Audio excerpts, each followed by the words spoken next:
Hello बच्चों, आज शुरू करते हैं RS अग्रवाल NDA के लिए पार्ट 2। तो हम 1 से लेके 10 तक क्वेश्चन सॉल्व कर चुके थे। अब इसी क्रम में आगे बढ़ते हैं। तो नेक्स्ट क्वेश्चन मेरा ये है कि if A and B are two sets given in such a way that NA equal दे रखा है 70, NB दे रखा है 60 एंड A यूनियन B हमें 110 दे रखा है एंड NA इंटरसेक्शन B पूछ रहा है। तो ये जानकारी होनी चाहिए कि NA इंटरसेक्शन B क्या होता है। तो ये फार्मूला होता है NA plus NB minus NA union B, ये फार्मूला होता है। तो सभी की वैल्यू पुट कर दो। NA मुझे कितना गिवन है, NA दे रखा है 70, तो 70 तो ये रहा, प्लस NB कितना दे रखा है 60, तो 60 ये रखा, और NA यूनियन B दे रखा है 110, ये मैंने राइट डाउन कर दिया। इसको ऐड करेंगे 60 और 70 को, ये कितना हो जाएगा 130 हो जाएगा, उसमें से माइनस कितना 110, और माइनस करेंगे तो कितना आएगा, माइनस करेंगे तो ये बचेगा तुम्हारा कितना 20। तो ऐसा कौन सा ऑप्शन है, ऐसा ऑप्शन है हमारा डी। इसी क्रम में आगे बढ़ते हैं। क्वेश्चन नंबर 12 देखिए, ये कह रहा है इफ ए एक सेट दे रखा है, उसमें एलिमेंट हैं 1, 2, 3 एंड 4, और बी एक सेट है, उसमें एलिमेंट हैं हमारे पास 2, 4, 5 एंड 6, और सी एक सेट है, उसमें एलिमेंट हैं 1, 2, 5, 7 एंड 8, और देन और पूछ रहा है ए यूनियन बी, और उसके साथ निकालना है इंटरसेक्शन। तो इसको मैं सॉल्व करता हूँ, किस तरह सॉल्व करूँगा ये देखो। तो पहले तो हमें इतना निकालना है, ए यूनियन बी निकाल लेता हूँ, ए यूनियन सी निकाल लेता हूँ। तो ए कितना दे रखा है मुझे, ये सेट है, और सी कितना है, ये सेट है। दोनों को मिक्स मिला के लिख दो, कितने हो जाएंगे। यहाँ पर 1, 2, 3, 4 है, तो क्रम से लिखो 1, 2, 3 एंड 4। उसके बाद 1, 2 इसका आ गया, क्या नहीं आया 5, 7, 8 नहीं आया, तो यहाँ लिखो 5, 7 एंड 8, यहाँ पर राइट डाउन कर दिया। अब वो पूछ रहा है भाई ए यूनियन सी, उसके साथ निकालना है इंटरसेक्शन बी, तो ये कितना होगा देखो, और हमने ए यूनियन सी तो ये निकाल रखा है, उसके साथ इंटरसेक्शन कर देना है बी का, और बी कितना मुझे गिवन है 2, 4, 5 एंड 6। तो दोनों के कॉमन क्या हो सकते हैं, ए यूनियन सी और इंटरसेक्शन बी में कितना कॉमन हो सकता है, देखो 2, 4, 5, 6, इसका 2 कहाँ है, ये रहा, 4 कहाँ है, ये 5 कहाँ है, ये, और 6 क्या इसमें है, इसमें हमें 6 गिवन नहीं है, तो कितना हो जाएगा 2, 4, 5 और 6 नहीं है, तो यही मेरा आंसर हो जाएगा। ऐसा कौन सा ऑप्शन है, 2, 4 और 5, हमारा बी ऑप्शन हो जाएगा। ठीक है बेटा, ठीक है आगे बढ़ते हैं। ये क्वेश्चन में ये कहा है कि इफ़ यू फॉर होता है एक यूनिवर्सल सेट होता है, तो उसमें 1 से लेके 10 तक एलिमेंट हमें गिवन है, और ए में हमें गिवन है 1, 3, 5 एंड 7, और बी में कितने गिवन है 1, 2, 3, 4 एंड 5। देन पूछ रहा है ए डैश, तो ए डैश का मीनिंग समझो, ए डैश होता क्या है, ए डैश होता है u माइनस ए। तो u माइनस ए अगर हम निकालते हैं तो u तो हमारा ये दे रखा है, और a क्या है, ये है। तो इस वाले सेट में से 1, 3, 5, 7 को हटा दो, तो 1, 3, 5, 7 हमें नहीं लिखना है। तो a डैश अगर हम लिखेंगे यहाँ पर सेट में, तो 1, 3, 5, 7 नहीं लिखेंगे तो 1 हटाएंगे तो 2 आएगा, उसके बाद 3 नहीं लिखना है तो 3 नहीं लिखेंगे तो 4 आएगा, 5 नहीं लिखना है तो 6 आएगा, 7 नहीं लिखना है तो 8, और 9, 10 ये एलिमेंट इसमें आ जाएंगे।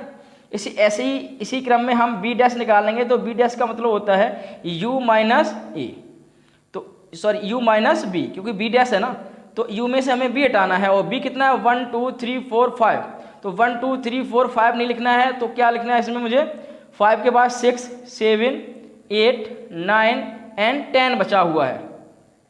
ठीक है, इस वाले सेट में से ये सभी निकाल देना है। अब ये कह रहा जो भी ए डैश और बी डैश निकाला है उसके साथ यूनियन कीजिए। तो अगर मैंने ए डैश और यूनियन बी डैश कर रहा हूँ, तो अब देखो ए डैश तो ये है और बी डैश ये दे रखा है, और दोनों को अगर हम कॉम्बिनेशन मिला के लिखेंगे तो क्या हो जाएगा, यहाँ से देखो 2, 4, 2, 4, उसके बाद 6 इसमें है, 6 इसमें भी, तो ये लिखा 7, 8, 9, 10, तो क्या होगा 7, 8, 9 एंड 10, इसी के सारे एलिमेंट आ गए, इसके भी आ गए। तो अब ऐसा ऑप्शन देखो कौन सा है, 2, 4, 6, 7, 8, 9, 10, तो हमारा कौन सा ऑप्शन हो गया, डी ऑप्शन हो गया। ठीक है बेटा, आगे बढ़ते हैं इसी क्रम में। ये हमारा पार्ट 2 है। अब क्वेश्चन नंबर देखते हैं 14 क्वेश्चन क्या है, ये कह रहा the numbers of all possible subset. हमें सबसेट निकालने हैं, किसी भी सेट के अगर सबसेट निकालने होते हैं तो फॉर्मूला क्या होता है, 2 की पावर n। n क्या होता है, उस सेट में जितने एलिमेंट हैं वो। तो इस सेट में कितने एलिमेंट हैं, एक तो ये है। ये बात ध्यान रखें कि दूसरा एलिमेंट ये है।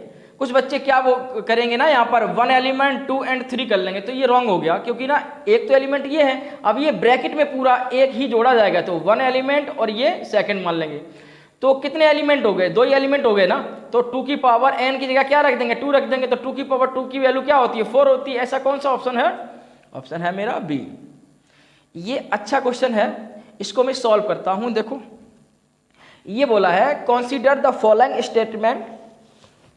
इसमें फर्स्ट स्टेटमेंट पढ़िए, every subset of an infinite set is infinite. ये कह रहा है अगर कोई सेट हमारे पास दे रखा है और जिसमें इनफाइनाइट वैल्यू दे रखी है, क्या उसका सबसेट भी निकालें तो क्या इनफाइनाइट होगा, ऐसा तो नहीं है। सबसेट तो जैसे सपोज मान लिया मैंने एक हम इनफाइनाइट सेट लिखता हूँ, जैसे एक सेट है मेरे पास ए और इसमें एलिमेंट बहुत सारे डाल देता हूँ, 1 2 3 4 डॉट डॉट इन्फिनिटी, ऐसे बहुत सारे डाल देता हूँ। तो इसके सबसेट बनाऊँ तो इसके सबसेट ऐसे भी बना सकते हैं, एक हमने सबसेट ये बना लिया, दूसरा मैंने बना लेता हूँ 2,3। तो ऐसा तो नहीं है कि इसमें जो सबसेट होंगे वो भी इनफाइनाइट हो जाए, तो ये हमारा रॉन्ग है, ठीक है ना। Every set has a proper subset. ये कह रहा है कि एवरी सेट, जो सेट्स होते हैं, जितने भी सेट अगर तुम लोगे उनके सभी के क्या प्रॉपर सबसेट होंगे, तो ऐसा नहीं होता है। प्रॉपर सबसेट तो नहीं होंगे लेकिन सबसेट तो होगा।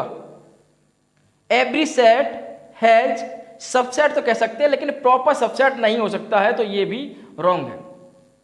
अभी कह रहा for any 2 sets A and B either A subset B और बी सबसेट ए। ये जरूरी नहीं कि ए बी का सबसेट है, अगर ए बी का अगर सबसेट है तो ये जरूरी नहीं है कि बी ए का सबसेट और यहाँ इक्वल का साइन भी है और ऐसा हो जाए, ये पॉसिबिलिटी नहीं हो सकती है, तो ये भी रॉन्ग है। यहाँ देखो ये 4 क्या कह रहा कि x सच दैट x + 6 = 6, और कह रहा यहाँ पर 5 के इक्वल होगा, 5 सेट होगा। तो ये देख लो x + 6 = 6, और यहाँ पर अगर 6 को इधर भेजेंगे तो 6 - 6 x = 0। या x की वैल्यू कितनी आ गई, 0। तो x तो एक ऐसा सेट आया है जिसमें कितने एलिमेंट है, 1 एलिमेंट है, वो क्या है, 0 है। तो ये 5 के इक्वल तो नहीं हुआ। तो ऐसा कौन सा ऑप्शन है, ये भी तुम्हारा रॉन्ग है कि इसने बोल दिया कि 5 सबसेट के इक्वल होगा, तो ये तो रॉन्ग है। तो ऐसा कौन सा ऑप्शन है, 1 2 एंड 3 आर करेक्ट, ये भी नहीं होगा। ओनली 2 एंड 3 आर करेक्ट, ये भी गलत। Only 2nd and 4 are correct, no. None of these is correct. तो कौन सा ऑप्शन, डी ऑप्शन मेरा एकदम करेक्ट ऑप्शन है, ठीक है। अगर कहीं कोई क्वेश्चन समझ में नहीं आता है तो कमेंट कर सकते हैं, और हमारे चैनल को सब्सक्राइब कीजिए और लाइक एंड शेयर भी कीजिए, ठीक है। आगे बढ़ते हैं, क्वेश्चन नंबर 16 कह रहा है इफ ए एक सेट दे रखा है, वो इस प्रकार है x such that x is a multiple of 4 and b दे रखा है x such that x is a multiple of 6। ऐसे 2 सेट दे रखे हैं। जो ए सेट लिखना है उसमें क्या एलिमेंट लिखोगे, 4 के मल्टीपल। तो 4 के मल्टीपल क्या क्या होंगे, देखो 4 का टेबल आगे बढ़ाते जाओ।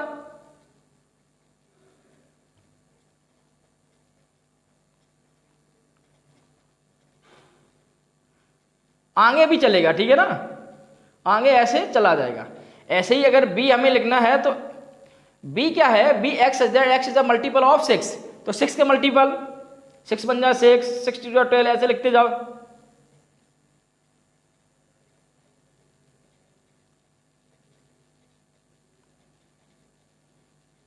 इस तरह से आगे हम बढ़ते चले जाएंगे। अब एक बात देखना है, ये पूछ क्या रहा है कि a इंटरसेक्शन b हमें बताइए। तो a इंटरसेक्शन b दोनों में कॉमन क्या है, वैसे रूल तो ये है, रूल क्या है मालूम, ये कह रहा है कि ये है तुम्हारा 4 का मल्टीपल और ये कितने का मल्टीपल है, 6 का मल्टीपल। तो 4 एंड 6 का क्या ले लो, एलसीएम निकाल लो। जो ये एलसीएम है वो कितना आएगा, 12 आएगा। यही तुम्हारा आंसर हो जाएगा। अगर यहाँ से भी देखोगे कि इसका जो कॉमन है पार्ट क्या आएगा, 12, यहाँ ये 12 आया, 12 के मल्टीपल आएंगे, उसके बाद 24 आएगा, उसके बाद 36 आएगा। ऐसे आगे बढ़ते चले जाए तो 12 के मल्टीपल आएंगे, तो हमारा ऑप्शन क्या है, सी ऑप्शन है, ठीक है। ये वाला क्वेश्चन है ना, वो किस में पूछा गया है, एनडीए में पूछा गया है 1990 7 में। If x is a positive integer, ये कह रहा है जो x है ना वो तुम्हारा क्या है, पॉजिटिव इंटीजर है। तो भैया पॉजिटिव इंटीजर्स क्या होते हैं वो देख लो। पॉजिटिव इंटीजर ये होते हैं इस तरह से, ठीक है। Positive integer then the solution set of the equation x + 2 = 0। तो भाई इसको अगर सॉल्व करेंगे तो x + 2 = 0, तो x = मेरा निकल गया है -2। क्या वो सेट में होगा? नहीं हो सकता, क्योंकि ना जो सेट जो भी तुम बनाओगे उसमें क्या आना चाहिए, पॉजिटिव इंटीजर ही आने चाहिए। लेकिन हमारी x की वैल्यू क्या आ गई है, -2। इसका मतलब सेट में कोई भी नंबर नहीं होगा। तो वो सेट कैसा होगा, एम्प्टी सेट होगा। और एम्प्टी सेट को फाई से डिनोट करते हैं बेटा। आगे देखो, ये कह रहा है if a is the set of all positive integer. जो a सेट है वो कैसा है, पॉजिटिव इंटीजर। तो 1 2 3 4 इस तरह से पॉजिटिव इंटीजर हम राइट डाउन कर लेंगे। b is the set of the negative integer. तो b जो सेट है ना वो क्या है, नेगेटिव। तो -1 -2 -3 -4 इस तरह से हम राइट वे से कर लेंगे। अरे तो ये पूछ रहा है a इंटरसेक्शन b क्या होगा, तो इन दोनों में कॉमन क्या है भाई, a इंटरसेक्शन b होता है। तो ये तो पॉजिटिव नंबर्स हैं, ये नेगेटिव नंबर है, कॉमन कुछ हो ही नहीं सकता है। तो ऐसा सेट क्या होगा, एम्प्टी सेट होगा। और एम्प्टी सेट को हम फाई से डिनोट करते हैं। ठीक है बेटा, इसी क्रम में हम आगे चलते हैं। हमारे 18 क्वेश्चन हो चुके हैं, 19 क्वेश्चन देखिए और बहुत अच्छा क्वेश्चन है, इसको समझे, बहुत इंपॉर्टेंट क्वेश्चन है ये। ठीक है, ये कह रहा है कंसीडर द फॉलोइंग स्टेटमेंट। ये कह रहा है यहाँ से एक सेट ले रखा है। अगर यहाँ से एक सेट दे रखा है, इस तरह से एक सेट ले लिया, किसमें से, ए बी एंड सी एक कोई सेट है उसमें से, और इसको इस तरह से उसने दिखा दिया, तो ये रिप्रेजेंटेशन गलत है। अगर कोई एक एलिमेंट लेता तब तो ठीक था। तो ये रिप्रेजेंटेशन गलत है, यहाँ पर क्या होना चाहिए था, ये साइन होना चाहिए था, लेकिन उसने ये साइन बोल दिया, तो ये रिप्रेजेंटेशन गलत है। तो फर्स्ट भी गलत। सेकंड देखो, ये क्या है तुम्हारा, ये है एक सेट, ये सेट है। ये ए क्या है, ए है एलिमेंट, ये एलिमेंट है। तो एलिमेंट को बिलोंग से डिनोट करना है ना, तो उसने बिलोंग से डिनोट करना है। एलिमेंट को एक बिलोंग साइन होता है इस तरह से, बिलोंग्स टू, इससे डिनोट करना है। लेकिन यहाँ पर उसने एलिमेंट को सबसेट से बिलोंग कर दिया, तो ये तुम्हारा रॉन्ग हो गया। और जब इसको तुम्हें सबसेट से बिलोंग करना था, तो उसने किससे बिलोंग कर दिया, यहाँ से बिलोंग कर दिया। तो ये बिलोंग्स टू का साइन लगा दिया, और लगाना क्या था, हमें एक सबसेट का साइन लगाना था, तो ये भी रॉन्ग हो गया इस वजह से। अब ये कह रहा भाई जो फाई होता है ना, फाई होता है एम्प्टी सेट, वो सभी का सबसेट होता है। तो सबसेट को हम इस साइन से डिनोट करते हैं, सॉरी डिनोट नहीं, जो सबसेट होता है ना, इस साइन से हम दर्शाते हैं, डिनोट ही करते हैं। और ये साइन होना चाहिए अगर हम ए एंड बी एंड सी का एक सबसेट लिखते फाई, तो सबसेट होता वो इस साइन से डिनोट किया जाएगा, लेकिन उसे डिनोट किससे किया है, बिलोंग्स टू से। तो ये भी मेरा गलत। अच्छा, अब देखो, अब ये फोर्थ क्या है, एक सेट दे रखा इस तरह से, एक एलिमेंट, तो ये पूरा एक एलिमेंट है, और एक एलिमेंट है ये बी। तो यहां पर उसने उठा के ऐसे लिखा ए, तो ए ना तो इस सेट का एलिमेंट है और ना सबसेट है, और साइन ऐसे लगा दिया बिलोंग्स टू, तो ये रॉन्ग है। तो ये भी रॉन्ग। तो अभी कह रहा of the statement first only second is true, B option है second and third are true, C option है third and fourth are true, और डी ऑप्शन है नन ऑफ दीज। तो मेरा आंसर क्या है, नन ऑफ दीज, कोई भी सही नहीं है, सारे क्वेश्चन गलत हैं, और क्वेश्चन काफी इंपॉर्टेंट है। फिर which of the following, next question है, which of the following statement are true, इनमें से कौन सा स्टेटमेंट ट्रू है। तो ये तो आप समझ चुके हैं, बिल्कुल एक जैसा ही क्वेश्चन है, बस थोड़ा सा क्वेश्चन चेंज कर दिया। अब देखो, ये कह रहा है ये क्या है, एक सेट है, ये क्या है, सेट है, और एक सेट ये दे रखा है। अगर सेट यहाँ रिप्रेजेंट किया जाएगा, ये ध्यान रखें, अगर इसमें से सेट रिप्रेजेंट किया जाएगा तो हम इस साइन से दिखाएंगे। तो कुछ बच्चों को ये लगेगा कि ये एक सेट है, तो क्या इस सेट के लिए ये सेट रहेगा, नहीं रहेगा। क्यों, क्योंकि ना एक ब्रैकेट और होना चाहिए था, तो ये तो एक तरह से नंबर की तरह ट्रीट करेगा। तो अभी ये क्या है, एलिमेंट है, क्या है, एलिमेंट, ये एक एलिमेंट है। तो ये ऑप्शन मेरा गलत। अब देखो, मैंने ये बोला था, ये देखो यहाँ पर ब्रैकेट लगा, एक ब्रैकेट यहाँ, और एक एलिमेंट दे रखा है, उसे ब्रैकेट से बंद किया, तो इस सेट के लिए ये एलिमेंट की तरह ही काम करेगा। तो ये एलिमेंट यहाँ लिख दिया, ठीक है। और एलिमेंट को बिलोंग टू से ही रिप्रेजेंट करते हैं, तो मेरा बी ऑप्शन इज करेक्ट। ये जो साइन होता है बिलोंग्स टू का होता है, ये होता है सबसेट का, ये होता है प्रॉपर सेट का, ठीक है। जब कोई एलिमेंट लिया जाएगा, जब एलिमेंट लिया जाएगा तो इससे दिखाएंगे, और जब सेट लिया जाएगा तो इस साइन से दिखा देंगे, ठीक है ना। इस तरह से हमारे 20 क्वेश्चन खत्म हुए। इसी क्रम में आगे बढ़ेंगे पार्ट 3 में, और हम 21 से और 30 तक पहुंचेंगे, ठीक बेटा। इसी तरह से हम अपने धीरे धीरे चैप्टर को ख़त्म करेंगे, और एक समय ये आएगा कि हम पूरी बुक को ही ख़त्म कर लेंगे, ठीक बेटा। धन्यवाद।